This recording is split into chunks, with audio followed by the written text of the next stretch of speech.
Si, a min o bo da vergonza para min é que te isola e nese isolarte, se queres traballar ca cabeza, isólate se conectas ca vergonza, Se ti dis, dá igual, ala, vou chamar a outra xente e vou ir facer cousas. Claro, esta sociedade evasiva non, pero se ti conectas, sí que te isola. Porque que facemos cando temos vergonza? Tapámonos. Tapámonos, non queremos que nos miren. Non? É dicir, isólate. E se ti estás disposta, pois, no isolamento, podes facer todas estas cousas. É moi doloroso.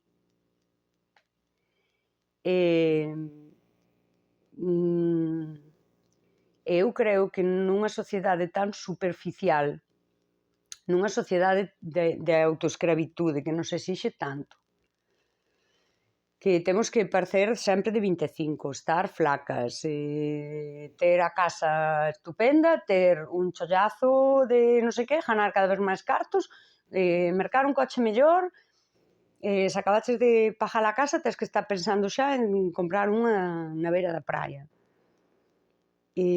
Todo iso que non conseguimos tamén nos leva a avergonzarnos, non? De non conseguir o que o mundo espera de nós.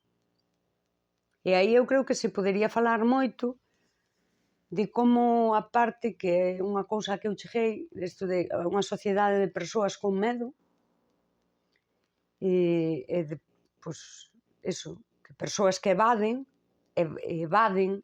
o afrontar que o que sinten é medo, ata que punto se evade a vergonza.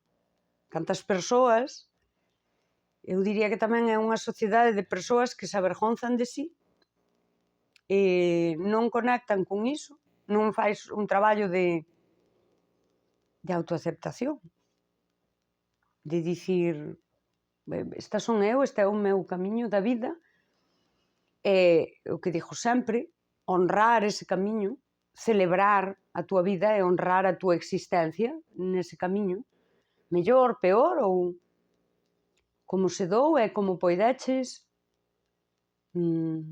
a veces con sorte, a veces con mala sorte. Cantas persoas, máis ben, sinten vergonza, non? Por todo aquilo que non acadaron, por todo aquilo no que non son suficientemente boas, e na sociedade líquida, que eu quería falar disto, onde os vínculos son líquidos, non hai compromiso, pero son moito máis dependentes, porque dependes da validación externa. Daquela, agochas máis esas cousas de ti que ti entendes que non están ben, para que te validen. E se agochas o que ti agochas de ti, eu creo que forma parte da vergonza, que ti sintes de ti. E eu fixen este traballo e ainda sigo aí, claro, eu creo que ademais é un traballo diario, porque a sociedade di unha cousa, non? As persoas tens que ter moito cuidado con quen te vinculas, somos cruéis, non? Que dixo no outro vídeo, que te humillan,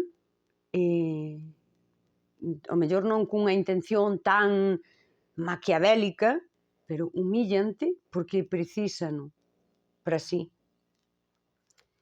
E hai que sair desa roda, claro. E daquela ti, pois, sintes vergonza, a min sempre me rexeitan, a min sempre me sai todo mal, a min non me queren en ningún sitio, e empezas a querer adaptarte en vez de conectar con que está pasando aquí, non? Eu, pois, xa conectei, e como xa sempre fun moi de comida da cabeza, pois fun chegando a estas conclusións e díxenme verdades moi duras e moi crúas a min mesma sobre min, e unha delas foi esa, que ti avergonzaste de ti. E non deberías, porque estás aquí ti soa. Se ti te avergonzas de ti, que? Quen vai mirar por ti, patiño? É así todo. Un percal, vivir. É un percal. É fantástico, ao mesmo tempo, de verdad, que a dualidade humana. A dualidade humana son eu, dicindo, vai a mierda vivir, dicindo, jo, que bonito é estar viva, que ser humana é unha cousa. Eu son a dualidade humana, aí, representada.